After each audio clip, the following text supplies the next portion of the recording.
Hello everyone, and welcome back to another orchestration techniques video. No, I am not dead quite yet. Today we will be continuing our woodwinds theme and going over the basics of the clarinet. Now, if you haven't had a chance to go watch other woodwind videos yet, I would highly recommend checking them out first before coming back to this one.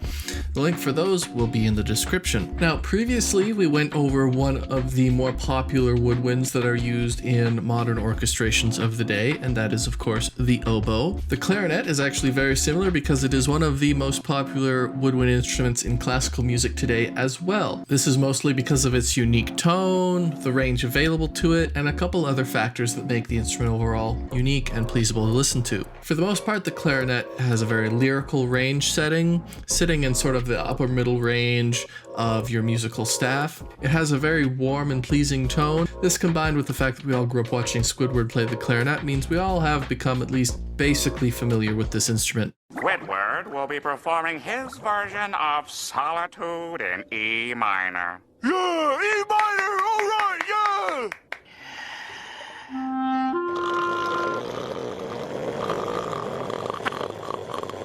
As composers, however, we need to learn a little bit more if we want to write for this instrument effectively and combine it with others, including some information about why it sounds the way it does and how it's used by musicians. Now, the clarinet is a single reed instrument, meaning it only has one reed in the mouthpiece. Now, like all reed instruments, and I've mentioned this before, it has what I like to call a bit of an inherent buzz, which is, in my opinion, part of the instrument's charm. There are also a large variety of clarinets, each tuned a bit differently. The most common clarinet currently would be the B-flat clarinet. However, there are also the E-flat, the A, the E-flat alto, the basset horn, which is tuned to F, the B-flat bass clarinet, the B-flat contrabass clarinet, and a few other unique ones that are more custom. Now, while your standard B-flat clarinet is the most common, you will also see a lot of A-tuned clarinets in orchestral settings. Pitching them down a semitone to be in a similar range gives the A clarinet a very pleasing sound, a little bit warmer, and is surprisingly easy for a clarinet player to switch between if they are already familiar with the B-flat clarinet. Now, part of what makes that transition between using an A and a B-flat clarinet so easy is the fact that all clarinets use the same fingering system, which makes it relatively easy and actually fairly common for a clarinet player to switch between multiple instruments even during the same musical piece. Now, the tuning of a clarinet is dictated primarily by its size. The smaller the clarinet, the higher it's going to sit on your musical staff, and of course, the larger, the lower down it's going to be, like in the bass and contrabass ranges. However, for all clarinets, the written range on sheet music is always the same. All clarinets, with the exception of the bass clarinet, have a written range of E2 to A5 on your keyboard. However, as the clarinet is a transposing instrument, each version, of course, has a different sounding range. The B-flat clarinet will transpose down a major second from this range, and the A clarinet will go down a minor third, and the other clarinets have their own transpositions as well, which you can see listed here.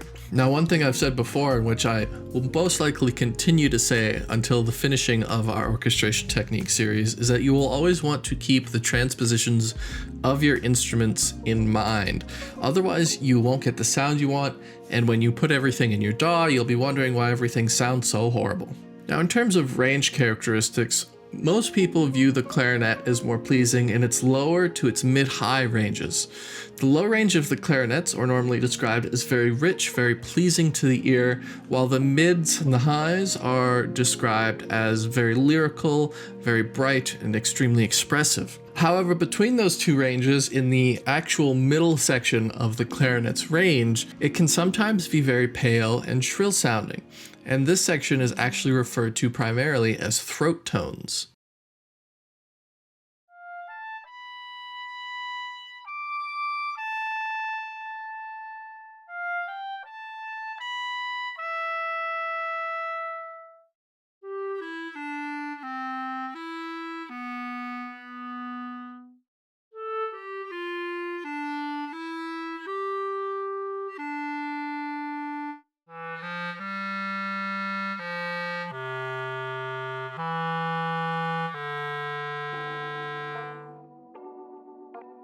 Now that you know a bit about the clarinet, we can start to talk about its specialties and its strengths. Overall, you won't need to worry too much about restrictions for the clarinet.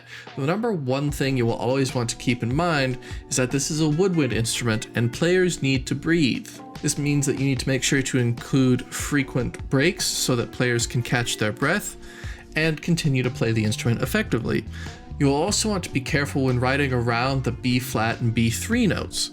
There's a large difference in the fingering positions between these two notes, and their subsequent ranges, depending on which clarinet you're using and how it transposes, will be a difficult transition for a fair amount of beginners, and you won't be able to stop worrying about it so much until you're working with expert players. In general, all clarinets are very homogeneous and play well together, just like the string section, and they also have a very detailed and expressive dynamic range.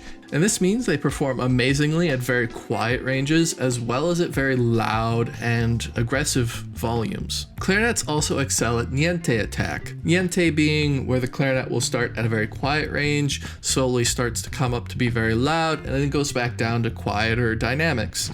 If you're familiar with string arcs, this is the same concept. This is only possible with clarinets because of how well they sound at lower dynamic ranges along with their subtones. Now, if you are writing in an orchestral setting, you'll most likely want to use a pair of clarinets. Having at least two is the most common amount in a symphony orchestra, and it's also the most common amount that you'll find in a lot of standard orchestral writing. Some larger orchestras will have 3 B-flat clarinets and an A clarinet, and some orchestras still, or unique pieces, might demand that there be bass clarinets, passive double clarinets, and make and design your sort of unique chamber group of woodwinds.